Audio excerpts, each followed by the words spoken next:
Assalamualaikum sahabat YouTube dimanapun Anda berada. Bertemu lagi dengan Love TV di film Tajwid Cinta. Kali ini diceritakan bahwa Paramat ternyata melihat anaknya Alina sedang menangis. Paramat memanggil-manggil anaknya dan menyusul Alina. Namun Alina tidak mendengar suara Paramat. Oki pun datang dan Paramat meminta Oki untuk menemui Alina. Alina terus saja berlari lalu duduk di kursi. Oki pun datang menghampirinya dan Oki mengatakan kepada Alina bahwa Alina harus sadar dan belajar move on dari Dapri. Oki akan membantu Alina untuk mendapatkan laki-laki yang lebih baik dan lebih pantas untuk Alina. Alina semakin tidak tahan menahan air matanya. Oki pun memeluk Alina dan mengajak Alina untuk pulang. Sementara itu sang penculik Sipa sedang mengintai kamar Sipa yang sepi. Dia berniat untuk menghabisi Sipa saat ini. Namun sayang ternyata dia melihat ada Dapri di dalam kamar tersebut. Dan dia juga mendengar ada suara Tante Pero yang akan menjenguk Sipa.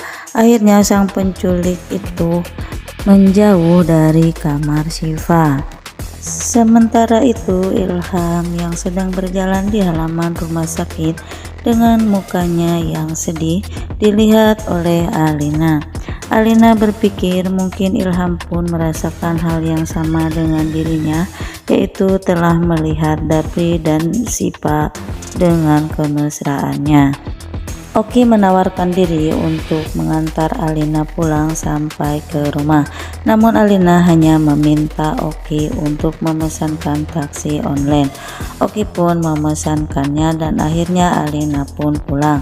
Namun Oki merasa khawatir dengan Alina dan Oki berniat untuk mengikuti Alina sampai aman di rumahnya.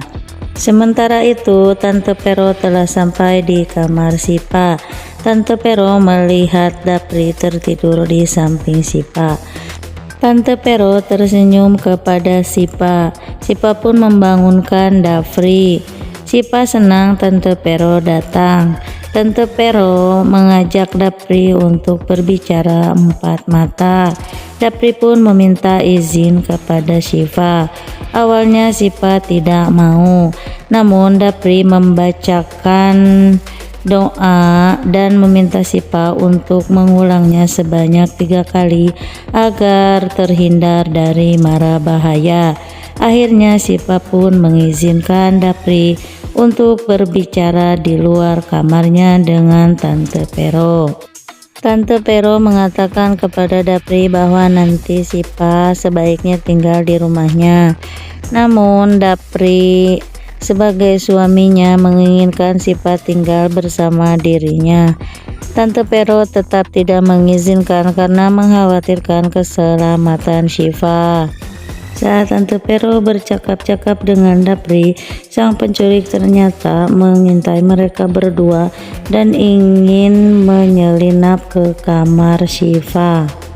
Dapri berjanji kepada Tante Pero bahwa dia akan menjaga dengan ekstra ketat tentang keselamatannya Sipa.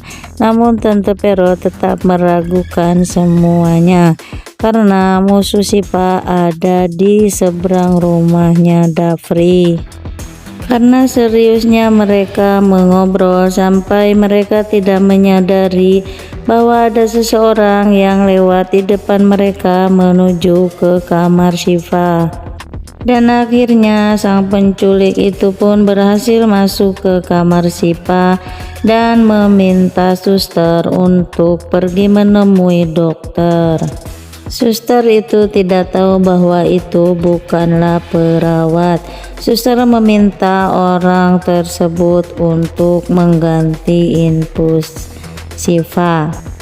Penculik itu pun akhirnya mengganti infusan Sipa dan dia berniat untuk memasukkan udara ke infusan Sipa. Namun Sipa membaca doa yang dibacakan oleh Dapri tadi, sehingga Sipa pun terbangun dan mengetahui perbuatan sang penculik ini. Sipa menjerit meminta tolong dan hal ini didengar oleh Tante Pero dan Dapri. Nah pemirsa, bagaimanakah kelanjutan dari kisah ini? Apakah yang akan terjadi dengan Sipa? Apakah sang penculik akan bisa ditangkap? Ikuti terus alur ceritanya dan tonton sinetronnya hanya di SCTV.